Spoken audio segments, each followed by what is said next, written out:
नमस्कार। स्वच्छ के डिजिटल प्लेटफॉर्म पर आपका स्वागत है।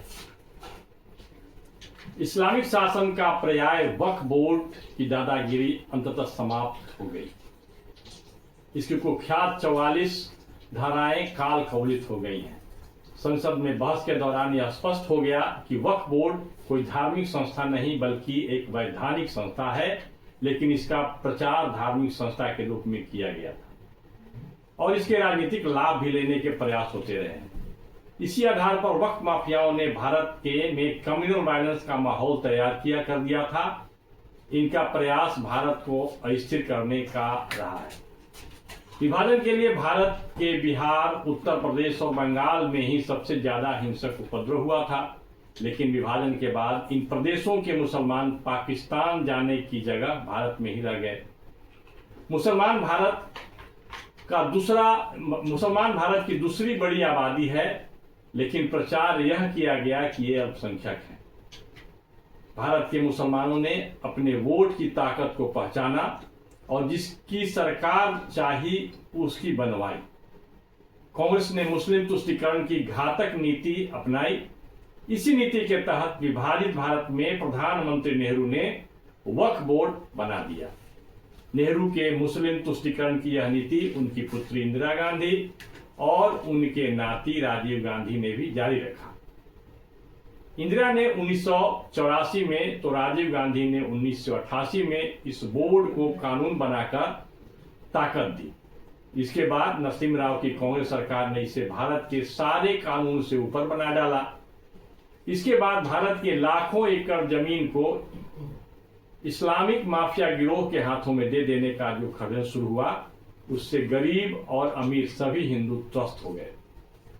जब इस वक्त का तांडव जारी था, तब लालू यादव जैसे नेता ने भी इसे समाप्त कर देने की मांग की थी, लेकिन कांग्रेस की तरह लालू यादव भी जब तुष्टीकरण की राजनीति में आकंठ डूब गए, तब वक्फ के समर्थन में उछल कूद करने लगे।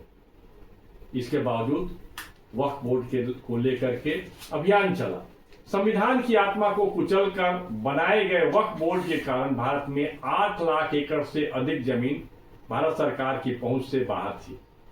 एक सर्वे के अनुसार वक्फ के कथित अधिकार वाले 95% भूमि विवाद में है। इसके कारण भारत सरकार और विभिन्न राज्य सरकारों की परियोजनाएं लंबित हैं।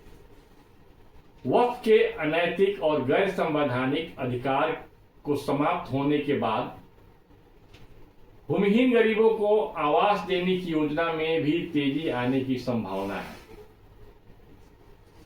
महाराष्ट्र की सरकार ने एक सर्वे कराया था कि यदि उन्हें भूमिहीन लोगों को मकान देना पड़े तो जमीन कहां से हो सकता है। उसी सर्वे के दौरान कुछ जमीन को चिन्हित किया गया, तो वक्फ की ओर से उसे विवाद खड़ा कर दिया गया। एक रिपोर्ट के अनुसार वक्फ माफिया इस कानून का भय दिखाते हुए भारत के गैर मुस्लिम धनी लोगों से वसूली करते रहे हैं। वहीं झारखंड और छत्तीसगढ़ जैसे राज्यों से शर्मनाक सूचनाएं मिलती रही हैं, जिसमें आदिवासी के पूरे गांव को वक्फ की जमीन बताकर उन्हें अपना घर छोड़ने या धर्म बदलने पर बाध्य किए जाने के भी कई सूचनाएं मिलते रहे हैं। इस संशोधन के बाद ऐसे आदिवासी गांव के लोगों को राहत मिलेगी। वक्फ संशोधन विधेयक 2024 को लेकर संसद के संयुक्त समिति के समक्ष भारतीय पुरातत्व सर्वेक्षण ASI ने जो तथ्य रखे थे, वह लोकतांत्रिक भारत में फिर से मध्ययुगीन व्यवस्था लाने के एक गुप्त एजेंडे की ओर संकेत करता है। ASI ने फतेहपुर सीकरी, ताजमहल और अटाला मस्जिद सहित देश के 135 स्मारकों को लेकर वक्फ बोर्ड की ओर से की गई अनाधिकारिक कार्रवाई की चेष्टा की बात कही। वक्फ बोर्ड ने तो वर्ष 2005 में ताजमहल को वक्फ की संपत्ति घोषित कर दिया था, जिसे ASI ने सुप्रीम कोर्ट में चुनौती भी दी।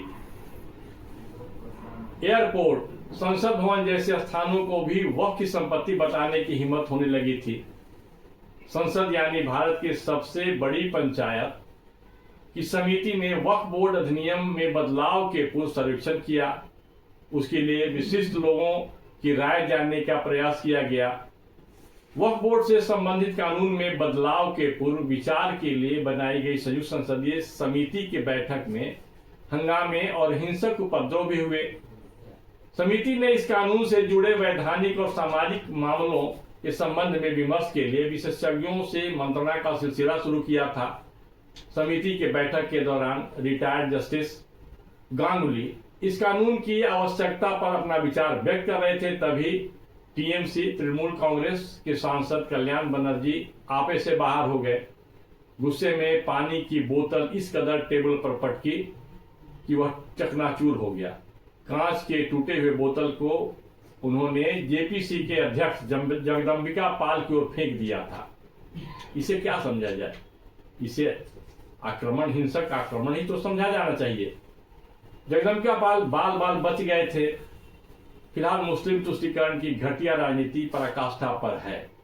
इसके बावजूद वक्फ का काला कानून अब काल कवलित होने वाला है, लेकिन इसको लेकर के देश में, भारत में राजनीति आगे भी जारी रहेगी, क्योंकि कांग्रेस को मालूम है कि मुस्लिम तुष्टीकरण उसका एक राजनीतिक आधार है। इस वीडियो में बस इतना ही, फिर मिलेंगे। नमस्कार।